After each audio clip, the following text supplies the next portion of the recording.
വണ്ടിയുടെ ഫുഡ് ട്രസ്റ്റിൻ്റെ അവസ്ഥ ഞാൻ കാണിച്ചത് കൊള്ളാം. അങ്ങനെ ഇത് വണ്ടി മൊത്തം ടീർ ഡൗൺ ചെയ്തിട്ടുണ്ട്. ഞാൻ പിന്നെ മൊത്തത്തിൽ കാണിക്കാതെ വേറെ കൊണ്ടല്ലോ, ഓൾറെഡി 2 വണ്ടി റിസ്റ്റോറേഷൻ നമ്മുടെ ചാനലിൽ കിടപ്പുണ്ട്. അപ്പോൾ ഓൾമോസ്റ്റ് എല്ലാം അഴിച്ചു വന്ന രീതി എല്ലാവർക്കും അറിയാം. സോ ബേസിക് ആയിട്ട് നമുക്ക് പക്ഷേ ഇത് അഴിച്ചു വന്നപ്പോഴത്തേക്കും ഇത് കാണിക്കാതിരിക്കാൻ പറ്റുന്നുള്ള അവസ്ഥയാണ്. കാണിച്ചു തരാം, ചേസിൻ്റെ അവസ്ഥ കാണിച്ചു തരാം. ഉണ്ടല്ലോ ചേസ് മുഴുവൻ പോയിരിക്കുക, പക്ഷേ പ്യുവർലി ചേസ് മൊത്തം പോയിരിക്കുകയാണ്. ഇതുണ്ടല്ലോ ഇതിൻ്റെ അടിയിലത്തെ അവസ്ഥ ഞാൻ കാണിച്ചു തരാം. ജസ്റ്റ് മൊത്തം വിട്ട് ഇതിൻ്റെ തോളയാണ് ഞാൻ ജസ്റ്റ് നോക്കിയിട്ട് അതിൻ്റെ വീഡിയോ കാണിച്ചു തരാം കേട്ടോ. ഇതിൻ്റെ ജോയിൻസ് മൊത്തം വിട്ടിരിക്കുകയാണ്.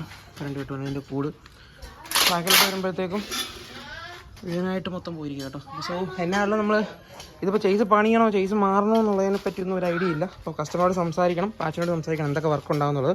അപ്പോൾ അതെല്ലാം കഴിഞ്ഞ് നമുക്ക് ഇതിൻ്റെ പരിപാടിക്ക് വിടാം. പിന്നെ ഇത് ഞാൻ പറഞ്ഞില്ല, ഓൾമോസ്റ്റ് എല്ലാ സാധനങ്ങളും നമ്മൾ പുതിയ തന്നെ മേടിക്കേണ്ട അവസ്ഥയാണ്. ഒന്നും നമുക്ക് പഴയ എടുക്കാൻ പറ്റാത്ത അവസ്ഥയാണ്. സോ അതും നമ്മൾ ഉടനെ കളക്ട് ചെയ്യാൻ തുടങ്ങും. അപ്പോൾ നമുക്ക് അത്രയൊക്കെ തന്നെ ഇന്നത്തെ വീഡിയോ എന്ന് പറയുന്നത്. അപ്പം ചാനൽ സബ്സ്ക്രൈബ് ഇതിൻ്റെ കണ്ടിന്യൂസ് ആയിട്ടുള്ള സീരീസ് കാണാനായിട്ട് ചാനൽ സബ്സ്ക്രൈബ് ചെയ്യാൻ മറക്കരുത്. നെക്സ്റ്റ് വീഡിയോയിൽ കാണാം.